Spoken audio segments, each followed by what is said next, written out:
Feel like you aren't being challenged or growing at work? Podcast listeners and my students often ask me, when is the best time to make a career move? I always tell them that the best time to look for a new job is when you're feeling too comfortable in your current one. LinkedIn should be your first stop when looking for something new or just seeing what's out there.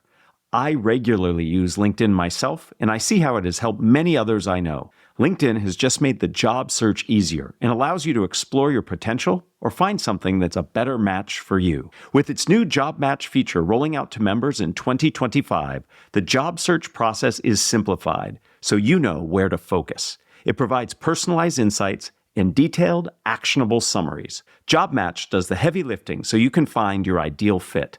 Explore your job potential at linkedin.com/jobs. That's linkedin.com/jobs.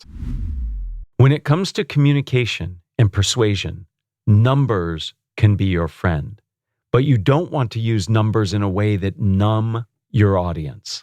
My name's Matt Abrahams, and I teach strategic communication at Stanford Graduate School of Business. Welcome to Think Fast, Talk Smart, the podcast. Today, I am excited to speak with Miro Kazakoff. Miro is an author, entrepreneur, and senior lecturer in managerial communication at the MIT Sloan School of Management.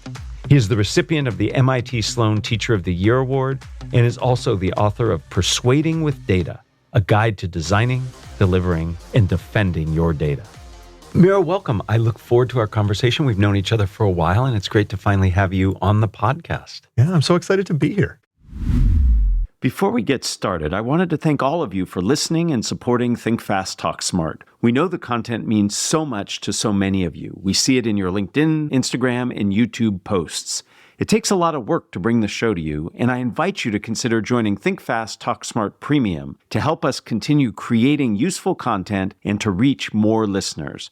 Check out fastersmarter.io/premium. Great. Shall we get started? Absolutely. So data are often seen as objective, but you argue that they can be a powerful tool for persuasion. How do you recommend using data to craft a compelling narrative that influences the decision makers we communicate with? So data is objective, but fundamentally people are not. So even though I believe that objective reality does exist, whenever you are communicating, you are going through some sort of subjective filter that people are putting on all of the information that's coming into them. And so the fundamental thing, and I think almost all your guests bring this up, is that you have to have the right answer, but the key is going to come down to understanding your audience. Mm-hmm. So I actually think the way to craft compelling narratives is actually what it starts with is empathy. Mm-hmm. That it starts with your ability to understand for the people who are your audience, who are they? The best way to find out about that is to go ask that person. And I think a little bit the mistake people sometimes make is they go ask the person, oh, what do you want to see? And what should this data look like? And sometimes that can work if the person really has an understanding of how they take in information. But the questions that I prefer are questions like, what kind of decisions do you make? How do you make those decisions? What would you need to know in order to change the decision that you're making? And that the people who get good at this is actually not so much the people who can talk and draw graphs well, but actually the people who can listen the best and who can best use that information to understand, oh, okay, this is what's going to get through to that person. So as you mentioned, knowing your audience is a theme that goes across many of our episodes, and the power of listening as well. So what I'm hearing, and not necessarily what I expected to hear from you in terms of this answer, is that the best way to be persuasive with data is to best understand how your audience makes their decisions and then think about what are the best tools and information to provide, and that'll guide you in the direction of the data to use. Yeah. You know, one of the challenges of using data in communication presentations is making complex information understandable. You can numb people a lot with a lot of numbers. What strategies do you suggest for making data accessible without losing the impact or negatively influencing your credibility? Well, one of the first things is to recognize something called the curse of knowledge, Yeah. which is this idea that once we know something as people, not like we've memorized a fact, but like recognize a pattern or understand how something works, that it's very hard for us to understand what that looks like from an audience point of view. And to just know that that affects all of us all the time. It gets worse the more you know about a problem. And so it means that understanding how this is going to look to your audience is actually a really challenging problem for everyone. And it cannot be ignored. And the depth of your knowledge doesn't help you see it better in any way. If anything, it helps your ability to solve the problem, but it hurts your ability to see what it looks like from the audience. And so the key to it, I think, is other people, is actually getting, and especially with data, getting it in front of other people. And what's neat is it can basically be anyone. So when I work with companies, what we try to do is we get together people who don't work together on the same problem day to day, and we give them the skills to help analyze each other's work. These coworkers are sophisticated people who understand how the industry works. They're often, scientifically or have deep engineering training. And when they say, oh, I don't quite understand what that means in this context, that can be really helpful for people to see, oh, right, I see why you wouldn't understand that. And so it turns out that almost anyone can do it. The curse of knowledge and the curse of passion, I would argue, loom large in any communication, but especially when you're using data. I like to say that the only antidote to the curse of knowledge and the curse of passion is curiosity and empathy. You have to be curious enough to think about the other person's perspective and empathetic enough to want to do something about it. And you highlight that. Focus grouping, testing, checking it out, all really important. We have choices to make when it comes to dealing with data. We can present that data in lots of different ways. Have you found in your work, in your research, that certain ways resonate with people? For example, is it a visual representation? Is it actually showing the numbers themselves? Are there specific bits of advice you would give for how we actually show the data to make it impactful? The one thing about showing the data that I think goes across everyone is the right way to show the data is very, very clearly. Mm-hmm. Which unfortunately doesn't provide you a lot of practical advice on like what you should actually do on any given day. You can think of a couple of levers. Probably a table is often going to be the best way to show data to them. It's a very dense way. This is like rows and columns of numbers. It's a very dense way to get a lot of information across.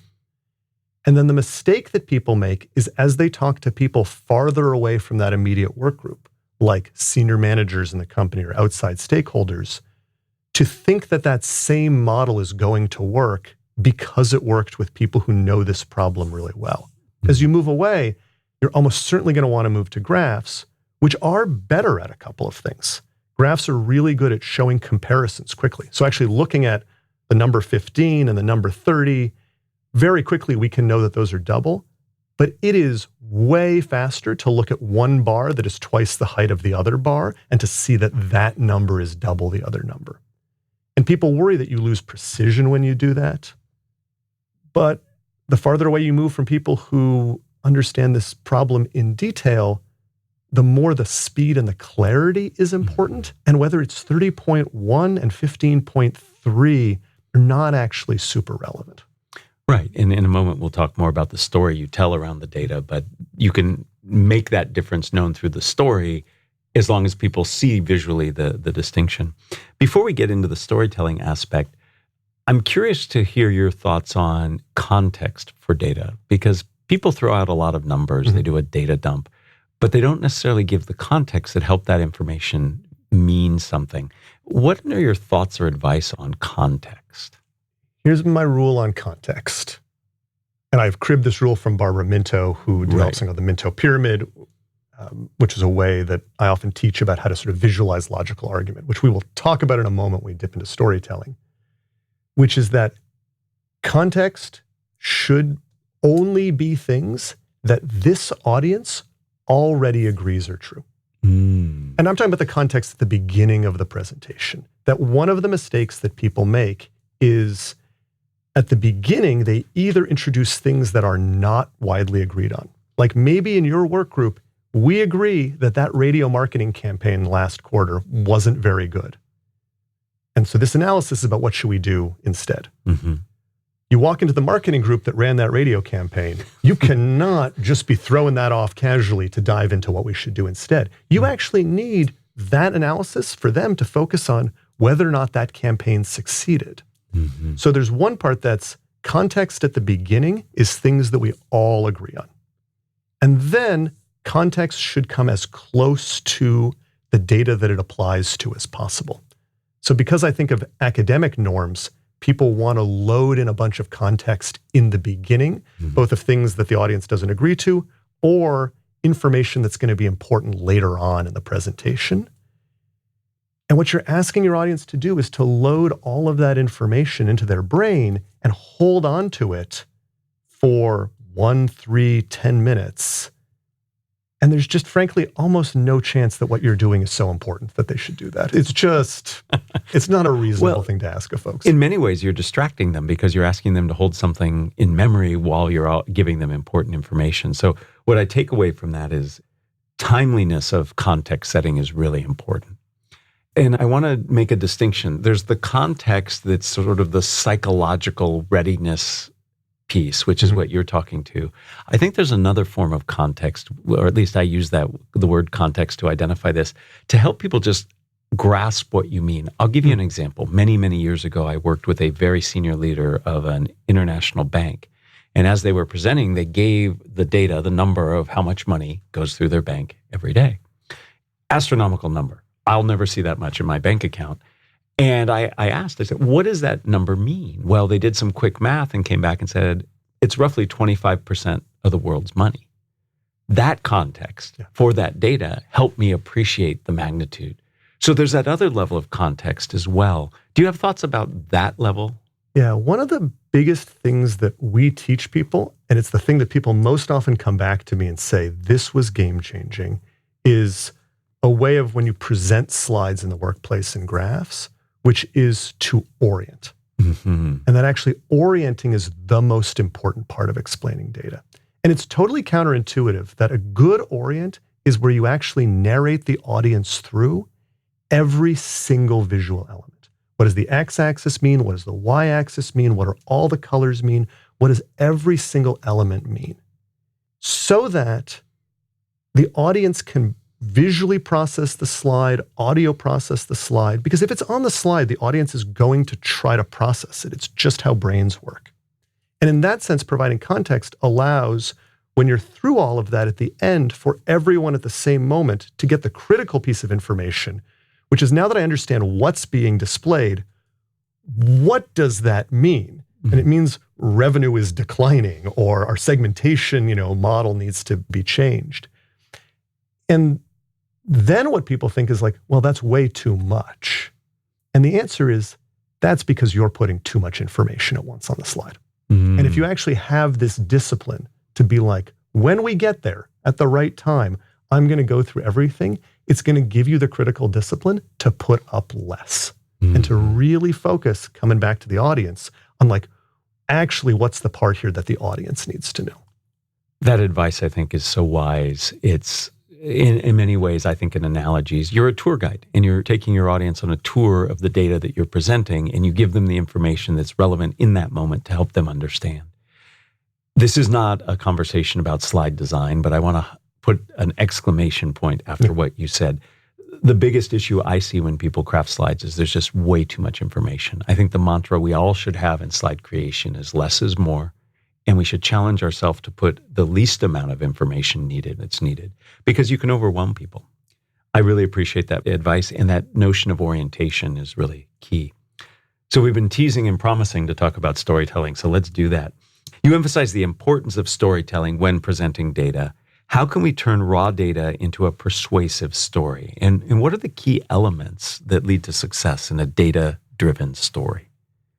The thing to focus on first is getting focused on what's relevant, right? Having really clear logical support. And so one of the tools that we teach, I talk about in length in Persuading with Data, my book, is this idea of a Minto pyramid, which is, there's many tools to do this, but this is one really flexible tool to just get your logic really solid and clear. And then when that's clear, that's the time to bring in specific examples in the form of story. And certainly when you're talking to huge audiences, like if you're the CEO of a company or you do big things, you're almost entirely going to go on story. And if you're talking to maybe a deep scientific, technical, engineering audience who literally works on this problem every day, maybe you're not going to go into story at all. But for most folks trying to make quantitative, well-grounded decisions, the needle's going to point a little more towards that technical end, and that actually their problem isn't that their story isn't exciting, it's that their logic isn't clear. I appreciate that distinction. Before we end, I'd like to ask you 3 questions. One I create just for you, and the other 2 are similar across all the interviews. Are you up for that? Absolutely. So I assume you're like me and you have some pet peeves or concerns. Is there one issue or pet peeve that you have around how people use data and tell persuasive stories that we haven't discussed that you would like to maybe use this as therapy and have a little catharsis for? For me, for example, it's people who give lots of data serially, like one after the other, and make no connection among the data. And then you're left there going, what's the point you're trying to make? The thing that is bugging me the most these days is a combination of 2 things that we brought up, but I see them united together so often, which is the problem of storytelling when the data isn't right, and going and using the story of how I did this analysis. And so people, because they hear that storytelling is really important, will try to find some sort of story that isn't relevant to me. And then it involves them going into a level of detail that sort of doesn't serve, and missing critical logical information at the end. So the other thing that I think often goes with this is, in order to drive the story, they have these headlines we were talking about that go beyond the data.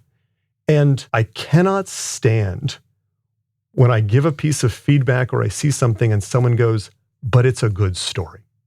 That is when I just, if I had enough papers to throw them in the air and like sulk out of the room, I would do that. It's unprofessional, so I don't. But in my head, that's what I'm doing. So stories are used in lots of venues, and there are some stories where their connection with reality and what is shown in research is not as important as the stories that we're using to make business decisions, to actually guide strategy.